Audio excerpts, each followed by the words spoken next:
जय श्री कृष्णा, राधे राधे दोस्तों, आज मैं आप सभी भक्तों को लड्डू गोपाल की एक ऐसी लीला कथा सुनाऊंगी जिसे सुनकर आपकी श्रद्धा भक्ति, आपका प्रेम भाव अपने लड्डू गोपाल पर और भी ज्यादा गहरा हो जाएगा। दोस्तों, कुछ लोग ऐसे होते हैं जिन्हें लड्डू गोपाल की सेवा करने वालों को देखकर उन पर हंसी आती है। ऐसे लोगों को लगता है क्या मूर्ति भी कभी दूध पी सकती है? क्या मूर्ति को भी भूख लगती है? क्या मूर्ति भी सहन करती है? और यह लड्डू गोपाल एक मूर्ति ही तो है, इनको क्या जरूरत है स्नान कराने की, इन्हें भोग लगाने की? यह सब ढोंग है। आपको उनको देखकर हंसी आती है, उनकी हरकतें देखकर आपको यह लगता है कि वो पागल हैं। सब कहते हैं मेरे लड्डू गोपाल ऐसे हैं, मेरे लड्डू गोपाल ऐसे हैं, वह चमत्कार करते हैं, लीलाएं करते हैं, मेरे लड्डू गोपाल जी दूध पीते हैं, मेरे लड्डू गोपाल जी पानी पीते हैं। ऐसा भी होता है? कहीं ऐसा नहीं हो सकता। यदि आप भी इस तरह से सोचते हैं तो इस लीला कथा को बड़े ध्यान से और पूरी श्रद्धा के साथ सुनिएगा। दोस्तों, आज की लीला कथा हमारे साथ शेयर की है हरदोई में रहने वाले अंशुल जी ने। अंशुल जी बताते हैं कि मैं भगवान को बिल्कुल भी नहीं मानता था,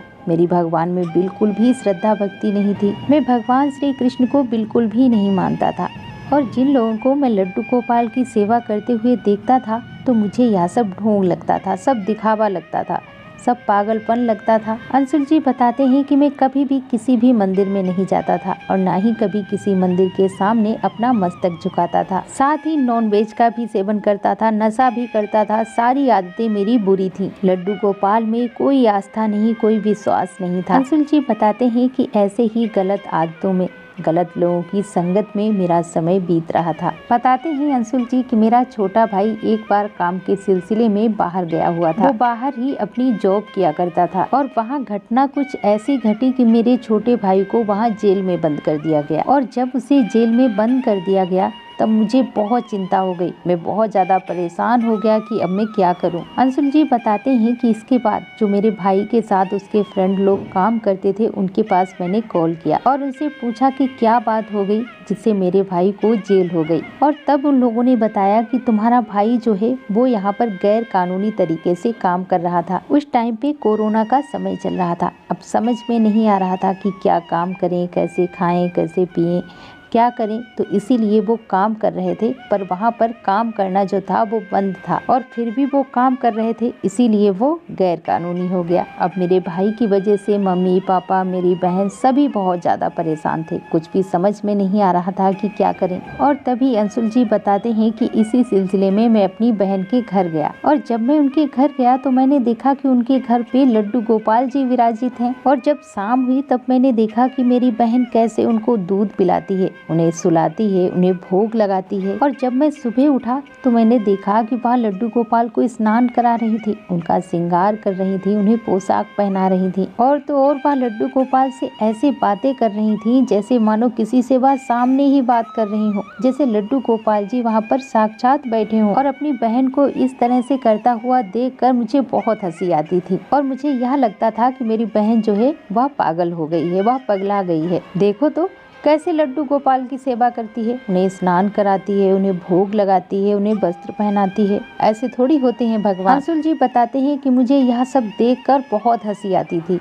पर अपनी बहन से कभी कुछ कहते नहीं थे कि उसे अच्छा नहीं लगेगा। अंशुल जी बताते हैं कि मैं जिस दुख से गुजर रहा था, जिस दुविधा से गुजर रहा था, उसके बारे में किसी को बता भी नहीं सकते थे। किससे कहें, किसको सुनाएं अपने दिल का हाल। पर कोशिश बहुत कर रहे थे, अपने उपाय कर रहे थे कि किस तरह से अपने भाई को वहाँ से निकाला जाए। अंशुल जी बताते हैं कि जब मैं अपनी बहन के घर पे था तो मैंने देखा कि बहन कितना लड्डू गोपाल से लाड प्यार करती है, कितना उन्हें लाड लड़ाती है, कैसे वह लड्डू गोपाल से बातें करती है। अंशुल जी बताती हैं फिर मुझसे रहा नहीं गया और तब मैंने अपनी बहन को बताया कि देखो हमारा छोटा भाई जेल में है, लेकिन अभी तक मैं यह बात तुम लोगों को बता नहीं पा रहा था कि जीजा और आपके ससुराल वाले क्या सोचेंगे। घर पे भी सब बहुत ज्यादा परेशान हैं, कुछ भी समझ में नहीं आ रहा है कि क्या करें। और अंशुल जी ने सारी बात अपनी बहन को बता दी। अंशुल बताते हैं कि जैसे ही मेरी बहन ने मेरी बातें सुनी, पहले तो वह परेशान हुई, फिर उसने कहा कि देख तू चिंता मत कर, ठाकुर जी है ना, ठाकुर जी सब कुछ ठीक कर देंगे, तो बिल्कुल भी परेशान मत हो। जब तक लड्डू गोपाल जी हैं कोई भी हमारा बाल भी बांका नहीं कर सकता, क्योंकि अंशुल जी की बहन को अपने ठाकुर जी पर, अपने लड्डू गोपाल पर अटूट विश्वास था। उसको पूर्ण विश्वास था कि हमारे लड्डू गोपाल जी, हमारे ठाकुर जी हमारे भाई को कुछ भी नहीं होने देंगे। अंशुल जी बताते हैं कि तभी मेरी बहन ने मुझसे कहा कि देख, हम सब वृंदावन धाम चलते हैं, ठाकुर जी से दर्शन करेंगे और उनसे अपने भाई के लिए अर्जी लगाएंगे। इसके बाद अंशुल अपनी बहन, जीजा जी और अपने मम्मी पापा के साथ निकल पड़े वृंदावन धाम की तरफ। वृंदावन पहुंचने के बाद एक होटल में रूम लिया, रात्रि को वहीं पर आराम की और सुबह सुबह ही अंशुल जी बताते हैं कि मेरी बहन ने हम सबको उठा दिया, बोली उठो सब लोग तैयार हो जाओ, चलो हम सब पहले परिक्रमा करेंगे। अंशुल जी बताते हैं कि अब हम सभी गोवर्धन परिक्रमा के लिए निकल पड़े। जैसे जैसे हम परिक्रमा मार्ग में आगे बढ़ रहे थे, मेरी बहन मुझे बता रही थी कि ठाकुर जी ने यहाँ पर यह लीला की, ठाकुर जी ने यहाँ पर यह चमत्कार किया, यहाँ घूमते थे मेरे कन्हैया, यहाँ रास करते थे मेरे लड्डू गोपाल जी। इस तरह से अंशुल जी की बहन उन्हें बताती जा रही थी। गोवर्धन परिक्रमा करते समय उनकी बहन लड्डू गोपाल की, भगवान श्री कृष्ण की सारी लीलाएं बता रही थी। अंशुल जी बताते हैं कि जैसे जैसे मेरी बहन लड्डू गोपाल की लीलाएं बता रही थी, भगवान श्री कृष्ण की लीलाएं बता रही थी, उनके चमत्कार बता रही थी, वैसे वैसे मेरे मन में एक अलग ही भाव उत्पन्न हो रहा था। उनकी लीलाएं सुनते सुनते मन में बस एक ही भाव आ रहा था कि मुझे भी ठाकुर जी से मिलना है, उनके दर्शन करने हैं। अंशुल जी बताते हैं कि उस वक्त मुझे क्या हो गया था कुछ भी समझ में नहीं आ रहा था।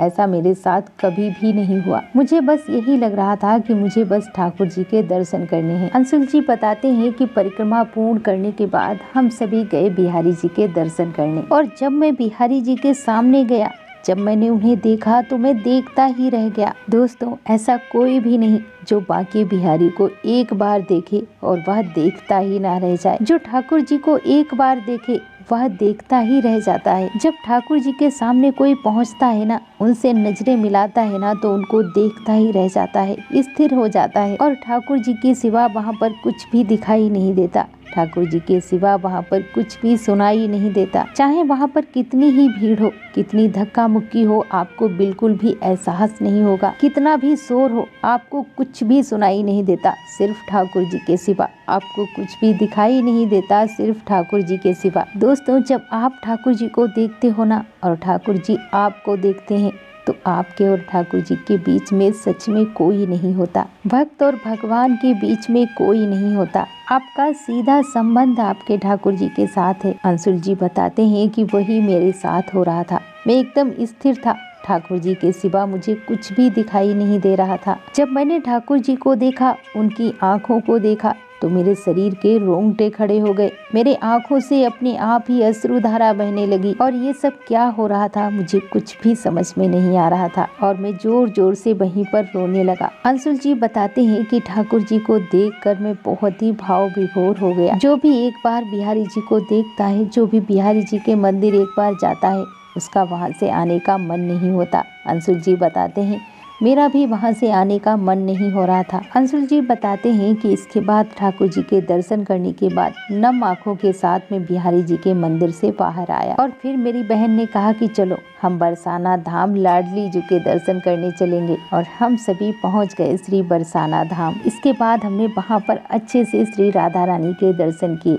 अपनी अर्जी लगाई, और वहीं मेरे मन में भाव आया कि हम भी यहाँ से एक लड्डू गोपाल जी लेकर चलेंगे। अंशुल जी बताते हैं कि इसके बाद वहाँ से मैं एक सुंदर से लड्डू गोपाल को लेकर आया, और मैंने अपने लड्डू गोपाल का नाम रखा केशव। लड्डू गोपाल की सेवा कैसे करनी है, उनकी पूजा कैसे करनी है, उन्हें भोग कैसे लगाना है, यह सारी विधि मेरी बहन ने ही मुझे बताई। अंशुल जी बताते हैं कि मुझे कुछ भी समझ में नहीं आ रहा था कि जिनका मैं आज तक मजाक बना रहा था, मैं खुद ही उनकी सेवा करने लगा। यह सब कुछ एक चमत्कार था, यह सब ठाकुर जी की लीला थी। अंशुल जी बताते हैं कि ऐसा कैसे हो सकता था।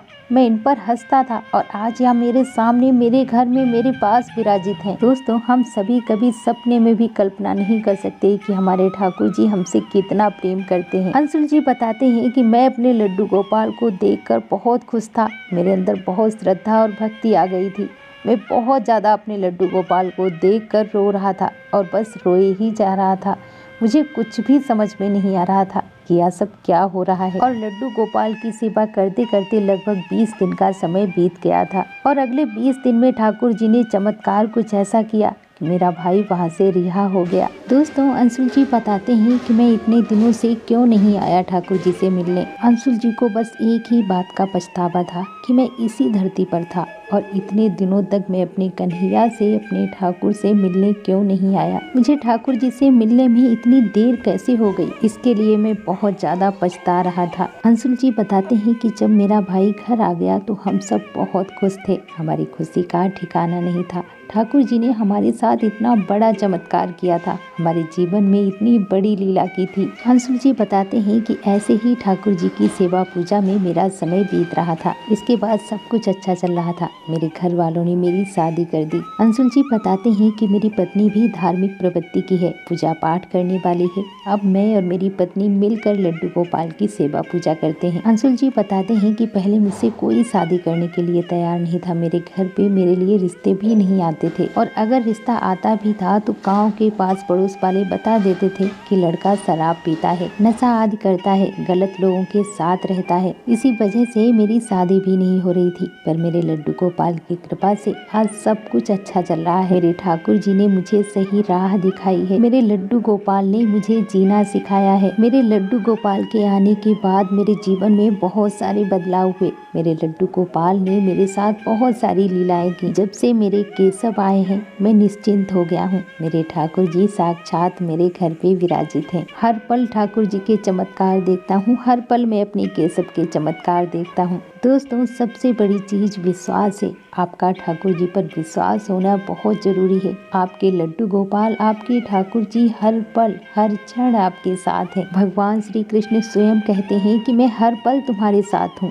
पर जब तुम मुझ पर विश्वास कर लोगे तब मैं तुम्हें वो नेत्र प्रदान करूंगा, तुम्हें वह शक्ति प्रदान करूंगा जिससे तुम मुझे देख पाओगे, मुझे महसूस कर पाओगे। और इसीलिए दोस्तों, मैं हमेशा कहती हूँ कि अपने लड्डू गोपाल की सेवा पूजा कीजिए, उनसे प्रेम कीजिए और उन पर पूर्ण विश्वास कीजिए और ज़्यादा से ज़्यादा नाम जाप कीजिए। तो दोस्तों, प्रेम से बोलो लड्डू गोपाल की जय, कृष्ण कन्हैया की जय। जय जय श्री राधे।